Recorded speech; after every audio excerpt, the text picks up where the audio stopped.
I'm meteorologist Nash Rhodes, and welcome to myfoxhurricane.com, where we've got a lot of updates to get to today as far as the tropics go. A lot of activity specifically in the Gulf of Mexico yesterday, where we got our first named storm of the season. That was Tropical Storm Alberto, which is looking like it's going to be a very short-lived system. Alberto right now not looking very organized on satellite imagery, at least in comparison to how it looked yesterday, as it continues to push deeper into Mexico after making landfall earlier this morning as a tropical storm with sustained winds around 45 miles per hour.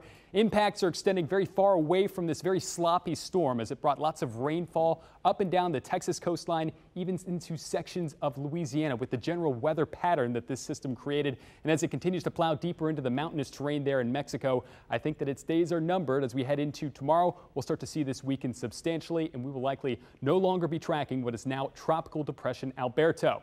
So let's take a broader look at the rest of the tropics. Now, out in the middle of the Atlantic, not a lot happening, but still in that same exact area we were tracking Alberto yesterday, we will be monitoring yet another chance to see a system try and spin up in the Bay of Campeche. We have very abnormally warm sea surface temperatures right there located in this orange shaded region, and many of our long range models continue to try and spin up something here.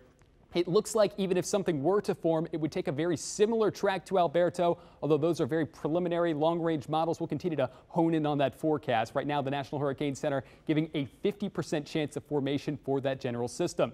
Now, here in Florida, we are keeping an eye on a system just off our coastline. That is Invest 92L. Currently, it has about a 40% chance of development over the next 48 hours specifically. It has a small window before it pushes on shore, and as it does, it's going to bring a lot of ample moisture content into North Florida, Georgia, and the Carolinas, which will bump up the rain chances in those general areas. And even if this does make a run at becoming a tropical depression, many of our models do keep this on the weaker side, and this is not much of a big factor in terms of major severe weather chances with this system, but we will be watching it as those chances of development have trended upward just a little bit over the past few hours as it gets a little bit closer to our state.